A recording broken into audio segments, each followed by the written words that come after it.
小红，我来接你了。今天是我结婚的日子，我赶着牛车上门娶亲，没想到我的准岳父岳母却当着全村人的面对我狠狠羞辱。准岳父赵大斌把我推出门外，一把把我之前给的彩礼扔到了我的脸上。就你这300块钱，还想娶我闺女，门儿都没有！隔壁村的可给了1500块的彩礼，你这点钱连人家的零头都够不上。就你这点破钱，还是拿回去修一下家里漏雨的土房吧。未婚妻赵小红也翻了个白眼，表情嘲讽：诚信，就你赶着个破牛车还想来娶我，赶紧滚！我就算是嫁给邻村那个开砖窑的二婚男人，也绝不跟着你这个穷鬼活受罪。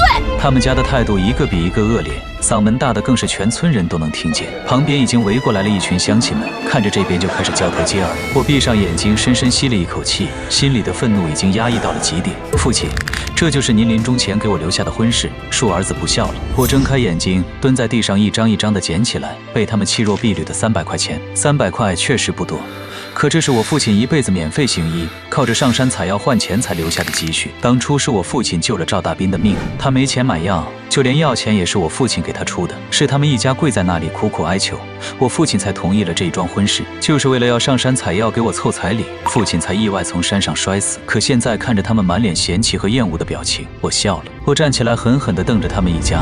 好，这婚我退。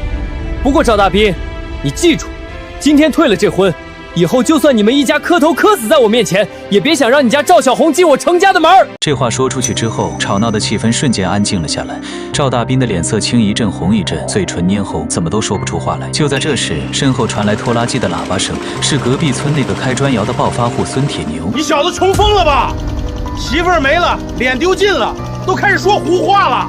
小红，上车，赶紧离这神经病远点儿！小红对着我呸了一声，扭头就坐上孙铁牛的拖拉机，扬长而去。铁牛哥哥，你这拖拉机可坐着劲儿可真足。在全村人看戏的复杂眼神中，我攥紧了手里的300块，咬紧牙关，牵着牛车就直接去了大队部。村长，村后那座荒山我包了，这里是300块，如果不够，就再带上这头牛，先包5年。大队部院子里，村长村委正坐在台阶上聊天，听到我这话，像看傻子一样看着我，连手上的烟灰都忘了弹。村长率先开口：你疯了！村后那座荒山啥也种不了，除了你爹偶尔上去采点药，什么都没有。后面那山上全是石头，种啥死啥，养啥啥不长。你这点家底儿全压上去，也建不出一个水花。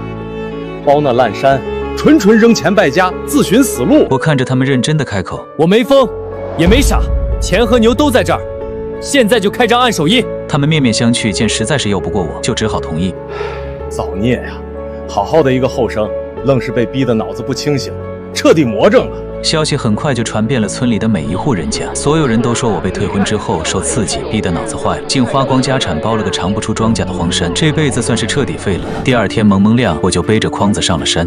父亲临终前跟我说过，之前去县城买药时，就有人高价收野生黑木耳，而这荒山的枯木烂树桩上早就长满了这种值钱的山货。在这个年代，晒干的野生黑木耳1公斤能卖10块钱，是山里真正的软黄金。爬上山顶，我看着眼前这片被全村嫌弃的荒山，在你们眼里的荒山，其实遍地都藏着金子。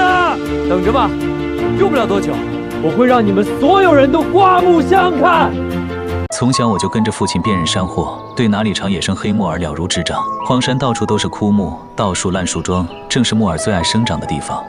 我兴奋地采摘着每一处，很快就装满了半筐。但是到了中午，我在一段枯木旁采摘，没留意脚下土层早已中空，猛地一脚踩空，整个人顺着斜坡直接坠了下去，身子滚落数米，重重摔在干燥的硬土上。我揉了揉撞得发昏的脑袋，抬头一看，竟是一处隐蔽幽深的天然地洞，洞口被草木严严实实遮挡，从外边半点都察觉不到。我掏出随身携带的手电筒往里照去，洞内宽敞幽深，静谧又偏僻。往里缓步走了一段，无意间瞥见山洞角落里静静摆放着几个落满尘土的老旧木箱，还有几只厚重的陶罐，孤零零立在暗处。我望着这些布满岁月痕迹的木箱，心里满是好奇，伸手慢慢撬开了箱盖。刹那间，金光闪闪的光泽瞬间映入眼帘，箱子里整整齐齐码放着规整的金元宝，还有成套的金银首饰，雕花银钗，玉镯玉佩。我万万没想到，意外失足跌落荒山，竟无意间闯进了这样一处隐秘之地，撞破了天大的机缘。我狠狠抽了自己一个巴掌，强迫自己冷静下来，拿起一个金元宝放进嘴里咬了一口。真的，是真的，财不外露，绝对不能让别人知道。这么多东西换成钱，怕是能买下半座小县城。如果走漏了风声被人知道了，别说钱了，就连我这条命都有可能搭进去。我攥紧金条，眼光沉冷，心中复仇的念头愈发坚定。赵大斌、赵小红，你们欠我家的，我一定会一笔一笔连本带利讨回来。我把半筐子的野生黑木耳全部倒出来，取出10个金元宝，放在筐子的最底部，再用黑木耳严严实实盖住。心跳得很快，我还是把洞内物件恢复原样。出了洞之后，我又谨慎地从四处搬来石块，把洞口挡得严严实实。最后，我又在石头上均匀地铺上了好几层腐殖土，让洞口看着和周围地貌毫无差别。忙活完，天色也彻底黑了。我打着手电筒，一路心惊胆战地回了家，把金元宝全部藏在家里的破床板下面。接下来的半个多月，我每天依旧背着木耳筐子早出晚归，一次也没再进过那个地洞，只是走遍荒山每一个角落，仔细摸清山上的植被、枯木和土质情况。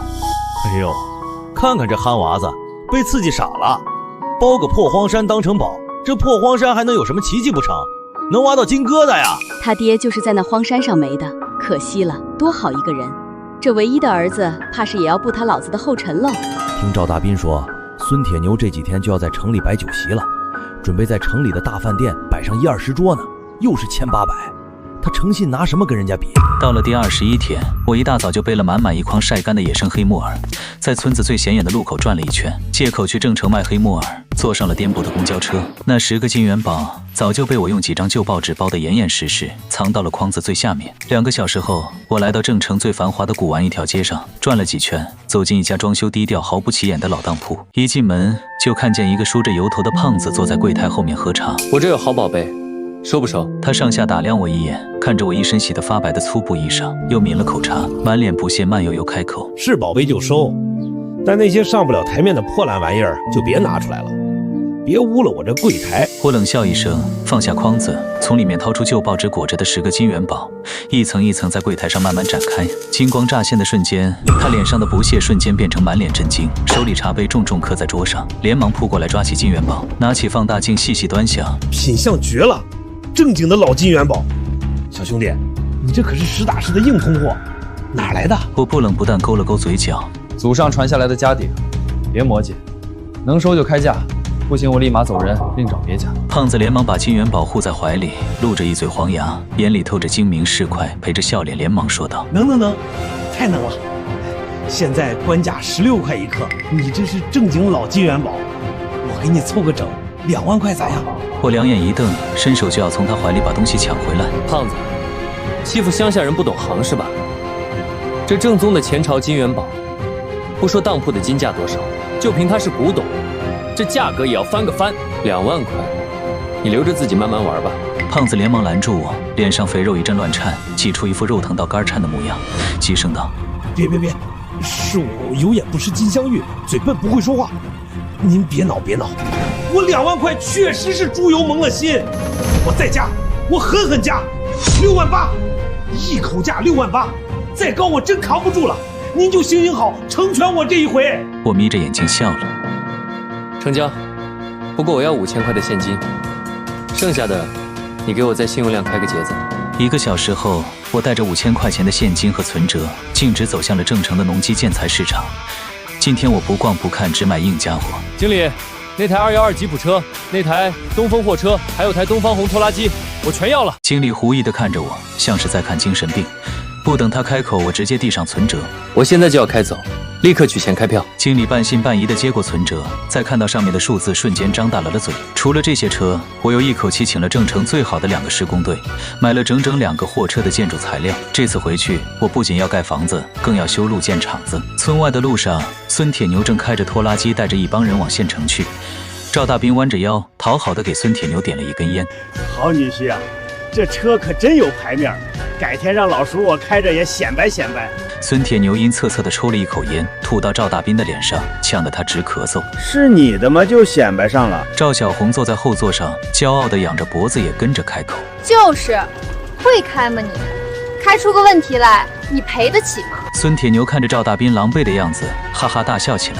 赵大斌脸色变了又变，脸上也挤出来一个僵硬的笑。突然，前面传来一阵震耳欲聋的轰鸣声，所有人都不约而同地抬起了头。只见一台带着大红花的212吉普车在前面打头，后面跟着好长一串车队。村里的路本来就又破又窄的，这车队一进村，直接把路给堵死了。孙铁牛张大了嘴巴，他可太知道这些车的价格了。都给老子把路让出来！这怕不是那个大老板进村了？很快车队就到了村子口，村民们也全都跑了出来看热闹。我的老天爷呀！212吉普最新款的东方红拖拉机，还有5吨的东风货车，都是全新的。光这几辆车下来就要个5、6万吧？把咱们全村卖了也买不起啊！看着恭恭敬敬把路让开的孙铁牛、赵大斌，我咧开嘴笑了，推开门从吉普车的驾驶座上下来。赵大斌张大了嘴巴，赵小红瞬间发出尖叫：你怎么会开这么好的车？怎么，只准孙铁牛能开拖拉机，不准我开吉普车吗？这车是你的吗？我那拖拉机可是我自己买的，你这开的别人的车，装什么装？我瞟了他一眼，没有说话，还有好戏在等着他呢。我扭头对着那些好奇围过来的村民，麻烦大家让一下，后面那些车上装的建材都是我准备盖房子、盖厂子的。不可能！你哪来的那么多钱？我连头都懒得扭一下，从怀里掏出一沓厚厚的钞票。不仅要盖房子、建厂子，我还要招工。上山摘那些烂树桩子上面的黑木耳，1斤2块钱，村子里所有人都能来。82年的穷山村，一个农民一天也赚不了1块钱。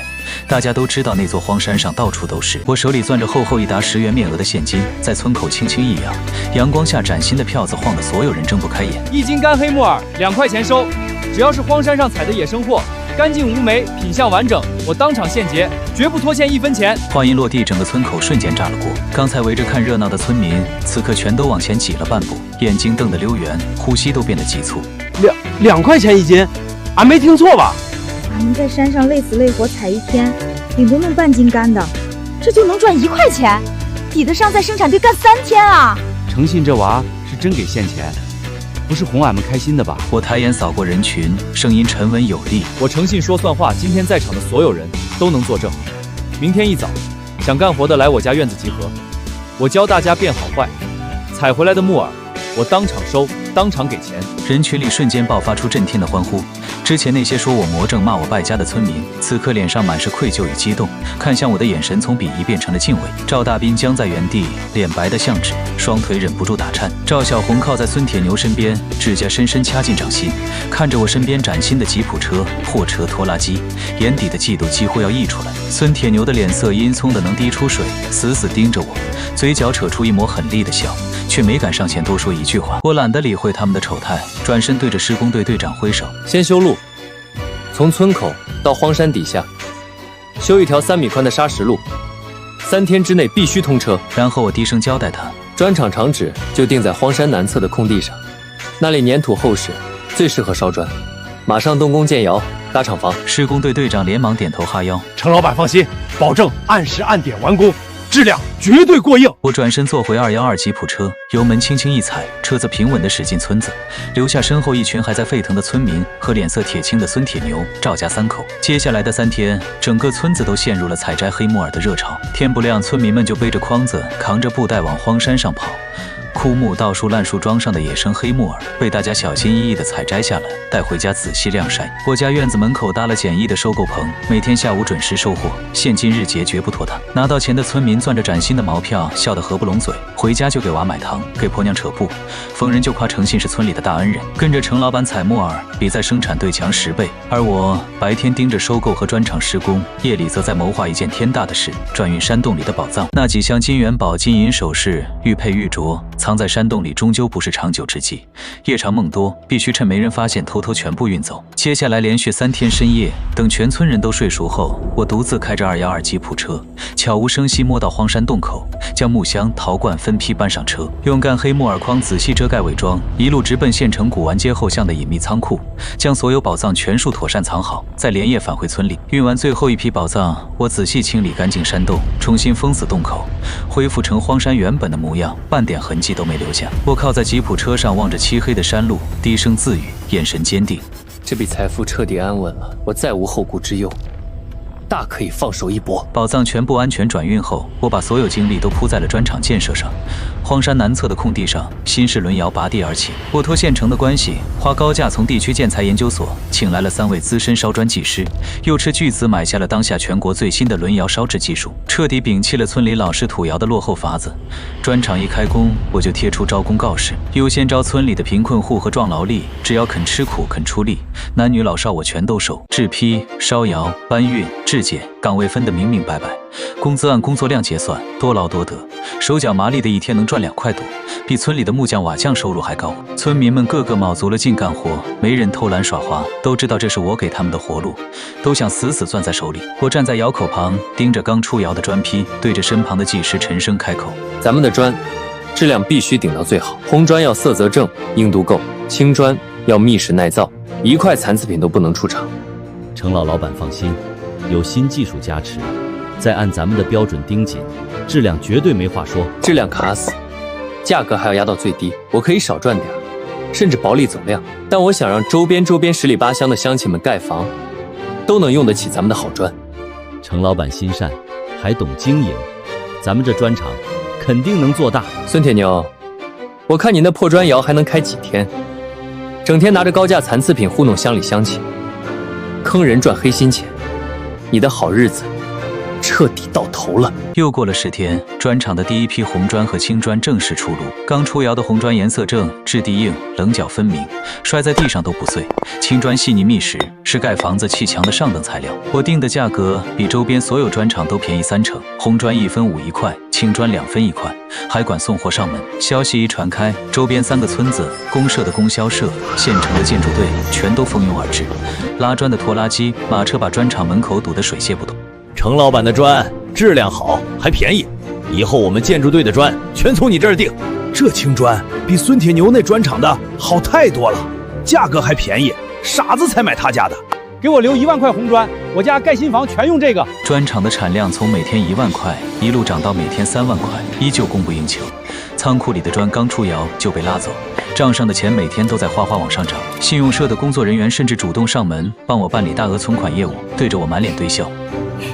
程老板，你可是咱们县的创业模范，以后有资金需求随时找我们。而隔壁村孙铁牛的砖厂日子却一天比一天难过。臭娘们儿，要不是娶了你这么一个灾星，我怎么会这样？孙铁牛的砖厂用的是老式土窑，烧出来的砖颜色不均，质地松散，动不动就碎，价格还比我的贵2成。一开始还有老客户碍于情面买他的砖，可自从我的砖厂开了之后，再也没人愿意去他那买砖。孙铁牛不甘心，把砖价降到和我一样，可质量跟不上，依旧没人买。他想偷学我的烧砖技术，派了人偷偷来砖厂打探，被我的工人当场抓住赶了出去，丢尽了脸面。短短20天，孙铁牛的砖厂就彻底停了窑，工人全跑光了，仓库里堆着几10万块没人要的残砖，欠了一屁股外债，连买煤的钱都拿不出来。孙铁牛急得满嘴起泡，天天在砖厂骂骂咧咧。这天我正在砖厂盯着出货，村里的二狗跑了过来，气喘吁吁地喊：程老板，好消息，孙铁牛的砖厂破产了，他把砖厂的设备、窑口全卖了，还欠了公社好几千块钱，现在天天被债主堵门，连家都不敢回。我嘴角勾起一抹冷笑，眼底没有丝毫同情，这全都是他自找的，就算没有我，他也注定不会有什么好下场。当初他仗着有2个钱抢我媳妇儿，羞辱我，如今落得这个下场，纯属报应。我淡淡开口，继续低头安排工人装车。知道了，让他闹去吧，别影响咱们干活。就是，他活该，谁让他当初欺负你，还看不起咱们村，现在好了，彻底完蛋了。消息很快传遍了全村，村民们个个拍手称快。孙铁牛那暴发户早就该倒霉了，嚣张跋扈，欺负乡里，这就是下场。跟程老板比，他就是个跳梁小丑，程老板不费吹灰之力就把他击垮了。此时，荒山上的野生黑木耳已经采摘得差不多了，村民们都赚得盆满钵满，不少人手里都攒下了几百块的积蓄。见野生采摘进入尾声，我在村民大会上又正式宣布了黑木耳人工养殖基地的计划。乡亲们，野生木耳采完就没了，我打算在荒山北坡建人工养殖基地，咱们自己种木耳，1年4季都能采，都能赚钱。我教大家技术，不用出村，不用本钱，只要跟着干，收入比采野生的还要高。村民们听完瞬间欢呼起来，比当初收木耳还要激动。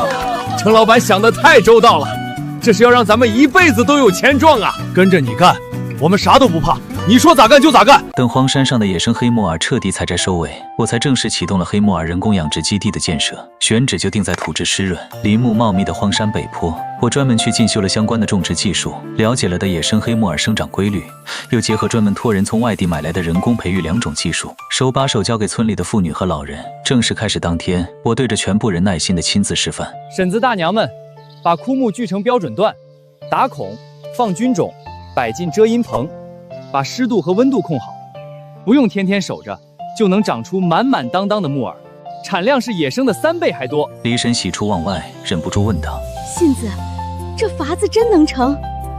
那咱们以后不用靠天吃饭，天天都能赚现钱了。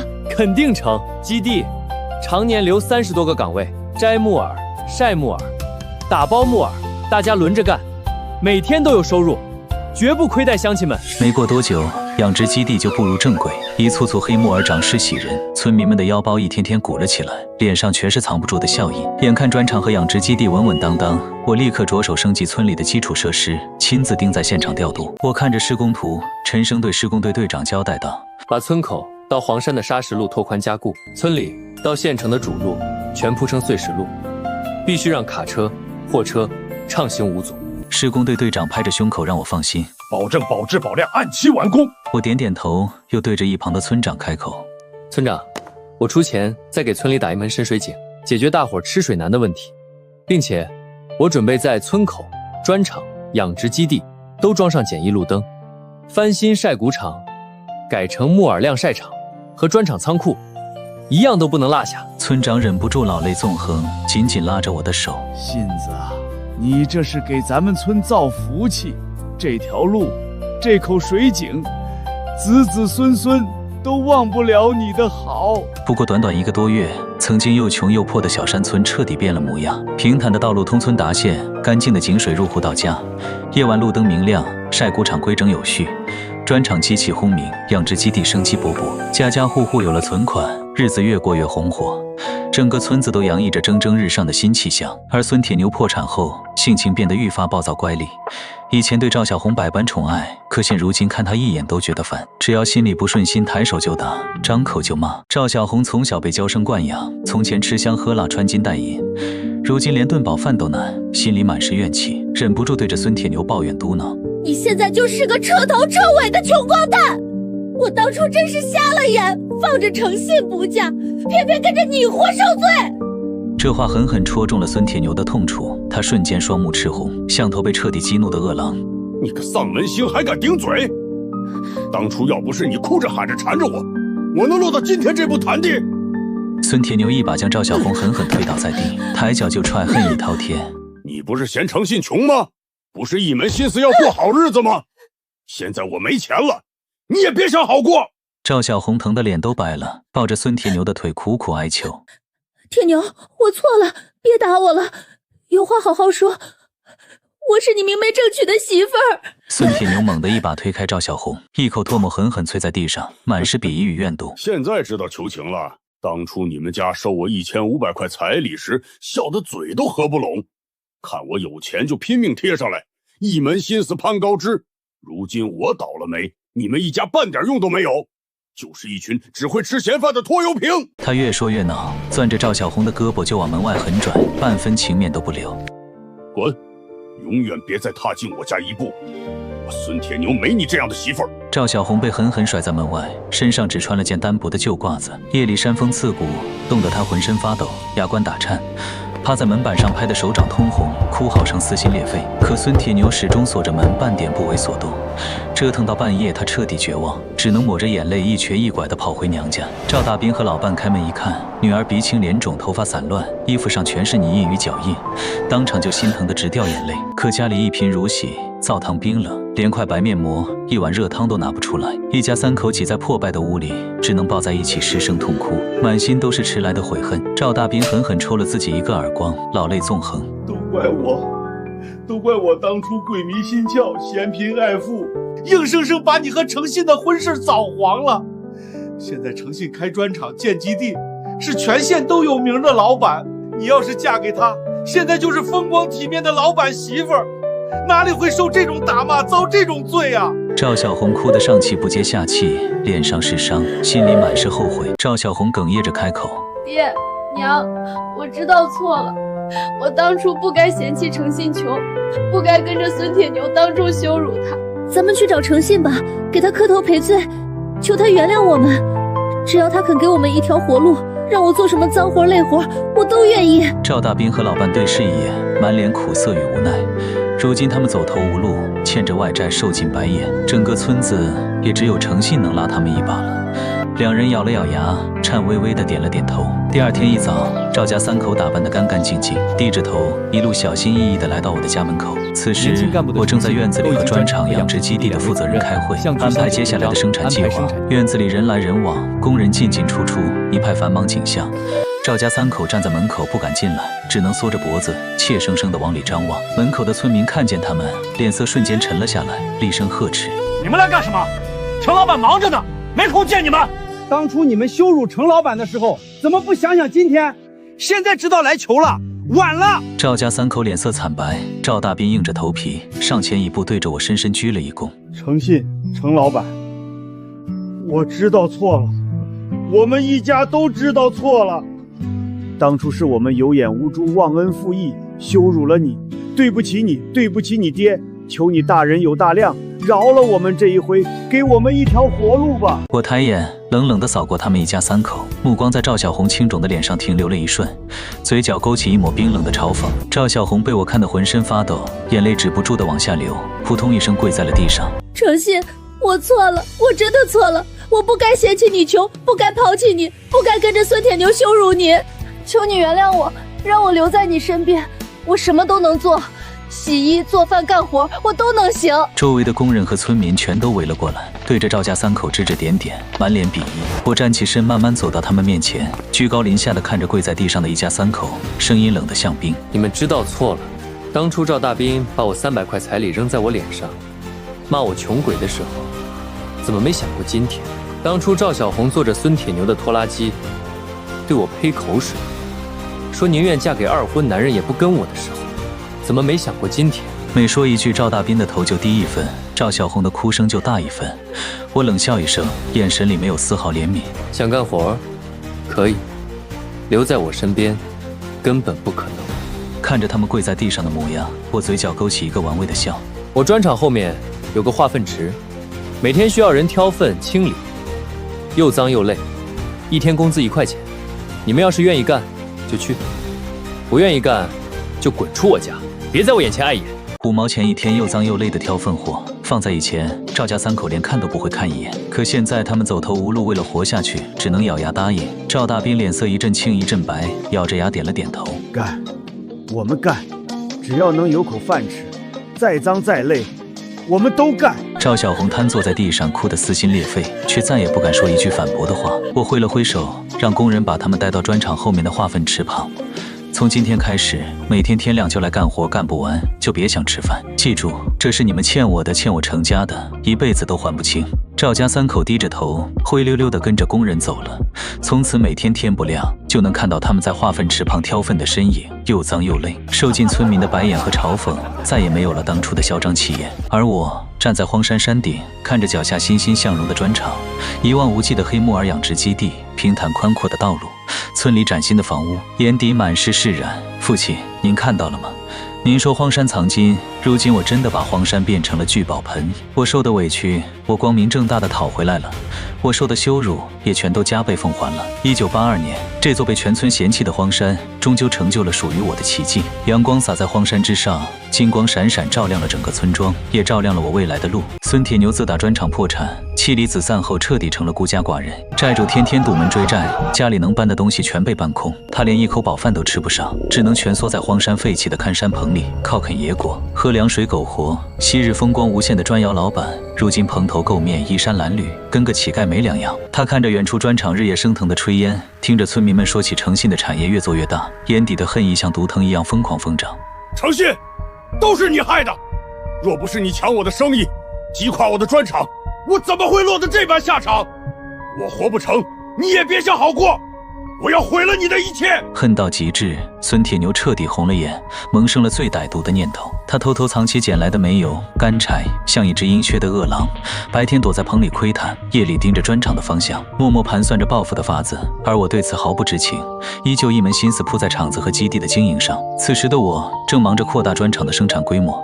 地区建材公司的采购员专程找上门，要和我签长期供货合同。我坐在临时搭建的办公室里，对着采购员郑重开口：刘经理，我们的红砖青砖质量绝对过硬，价格依旧保持亲民，你放心合作。刘经理笑着点头。陈老板，几位，你的口碑在十里八乡都传开了，跟你合作我们踏实。签完合同，我又赶到黑木耳养殖基地查看菌木的生长情况。村民们见了我，纷纷笑着打招呼，整个村子都沉浸在蒸蒸日上的喜气里，没人察觉到黑暗中一双恶毒的眼睛正死死盯着这里的一切。这天深夜，月色昏暗，狂风呼啸。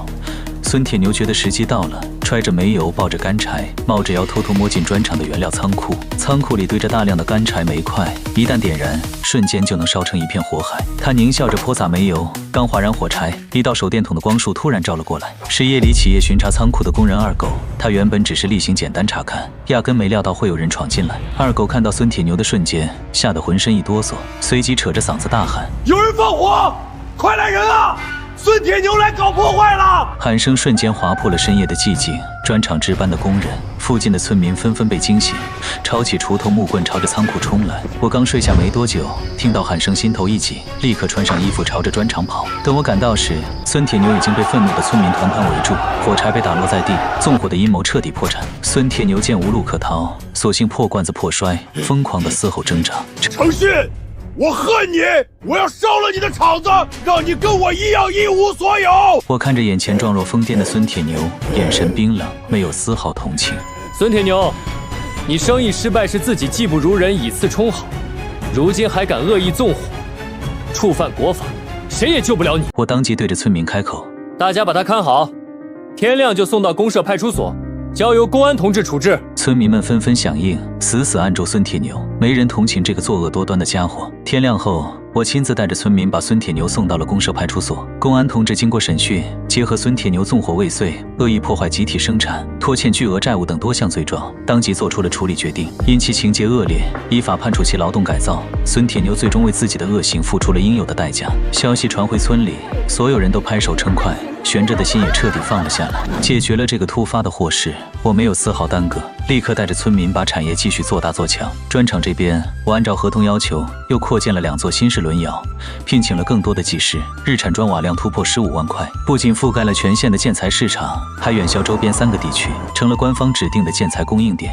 我站在新落成的砖厂厂房里，对着工人们严肃叮嘱：质量是厂子的根，不管订单再多，咱们的红砖青砖一块残次品都不能出。工人们齐声应和，干活的劲头更足了。与此同时，我依托荒山的天然优势，开拓了全新的致富产业。我瞅准荒山草木茂盛、虫子遍地的优势，在荒山南侧的平缓地带建起了荒山土鸡散养基地，从外地引进抗病性强、产蛋率高的土鸡苗，让村民们散养喂食，不用精细照料，就能养出肉质鲜美的本地土鸡。我还在村口搭建了简易的土鸡收购和包装点，统一收购、统一售卖。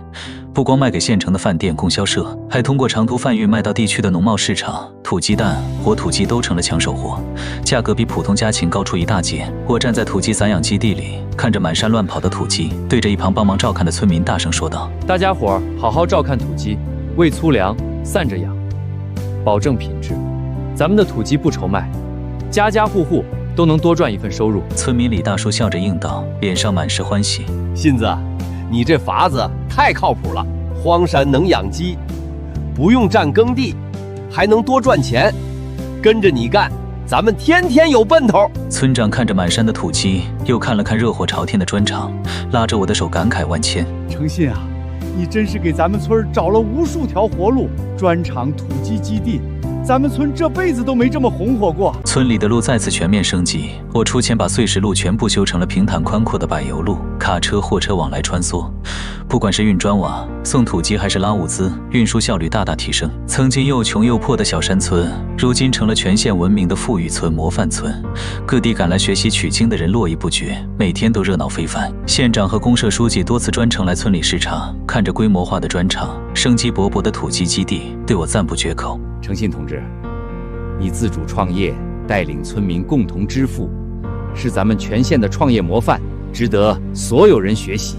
组织会全力支持你的产业，有任何困难尽管提出来。我对着领导们郑重表态，语气诚恳。多谢领导们的认可，我只是想带着乡亲们过上好日子，绝不辜负大家的信任。随着产业越做越大，我成了远近闻名的致富带头人。可每当夜深人静，我总会想起县城仓库里的那批宝藏，心里始终沉甸甸的。那几箱金元宝、金银首饰、玉佩玉镯，是我在荒山山洞里意外发现的。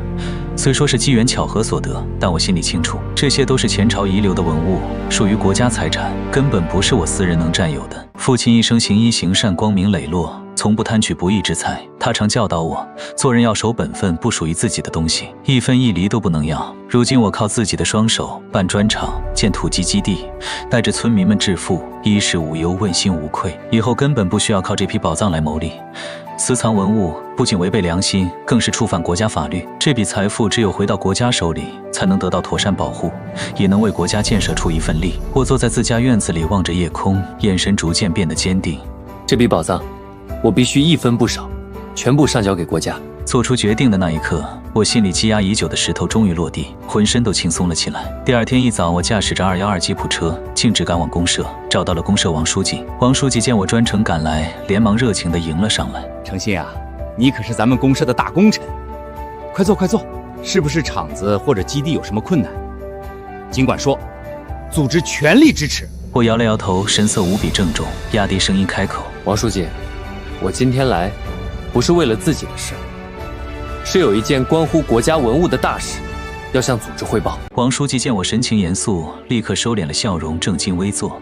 诚信同志，你慢慢说，不管什么事儿，组织都听着。我一字一句清晰地说道：之前我在咱们村后的荒山上意外发现了一处天然地洞，洞里有前朝遗留的窖藏，包括金元宝、金银首饰、玉佩玉镯、陶罐等多件文物。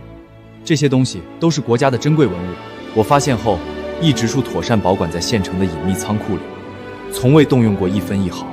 今天我特意来汇报，请求组织派人接收，我要把这批宝藏全部无偿上交给国家。